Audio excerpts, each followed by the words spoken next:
निषेध करती हूँ और जिनकी जान इसमें गंवाई गई है उसके बारे में मैं दुख भी व्यक्त करूँगी। उसी के साथ साथ ये ज़रूर है कि उनको राहत मिलना वह एक बहुत इसेंशियल ज़रूरी बात थी और राज्य सरकार और केंद्र सरकार दोनों ने लोगों के यातायात के लिए सब प्रबंध तो किए हैं, लेकिन इसमें से दो बातें दिखाई दे रही है कि एक तो है कि जो माननीय पंतप्रधान जी ने मीटिंग ली है उसमें सभी पार्टी के लोग शामिल हो गए और सब मिलके हम इस आतंकी हमले के बारे में काम करेंगे, ये भी सब लोगों ने प्रतिज्ञा की है। वो बहुत अच्छी बात है, मैं उसका स्वागत करती हूँ। और जहाँ तक शिवसेना का सवाल आता है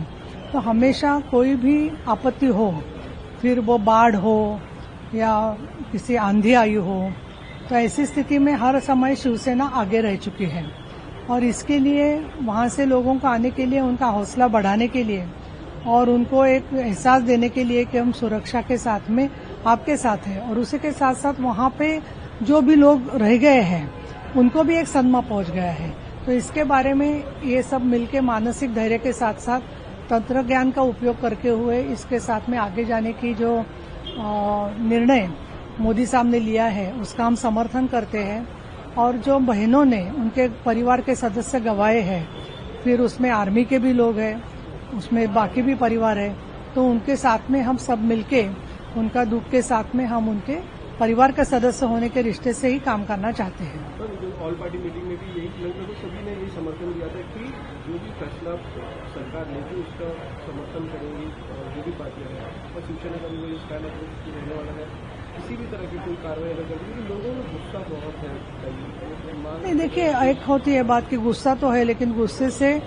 आगे हमारी कैसी रणनीति होगी इस पर काम करना ठीक तरीके से ये बहुत जरूरी बात है, क्योंकि गुस्से में आकर हम और कुछ बड़ी बातें कर रहे हैं तो उसका क्या परिणाम और पूरे दुनिया पर होगा इसके बारे में भी सोचना जरूरी है। लेकिन इसका मतलब ये तो नहीं है कि जो हमला करने वाले लोग हैं तो उनको ये लगे कि इस तरीके की बर्बस क्रियाएं जो है उनकी जो हत्यारे तरीका है वो चल जाएगा। तो इसमें तो कसाब को भी सबक सिखाया गया है, इसी के पहले अफजल गुरु को भी फांसी दी चुकी है। तो कहीं न कहीं देर होता है लेकिन अंधेर नहीं है। ये पूरी दुनिया का इंसाफ है और हिंदुस्तान का भी वही इंसाफ है। लेकिन ये मजबूरियां करने वाले लोग अंदर से खोखले और कमजोर लोग हैं, अपनी वहाँ की जनता को गुमराह करने के लिए वो इस तरीके की हरकतें करते हैं और इसमें तो बताए रहे हैं कि हमारा कुछ संबंध नहीं है, लेकिन ये सब उन्होंने ठीक तरीके से पाकिस्तान ने इसके बारे में पूरी ये साजिश की है, इसके बारे में सभी को कोई भी शक नहीं रहा है। लोकशाही मराठी ऐका, पहा, जागरूक रहा।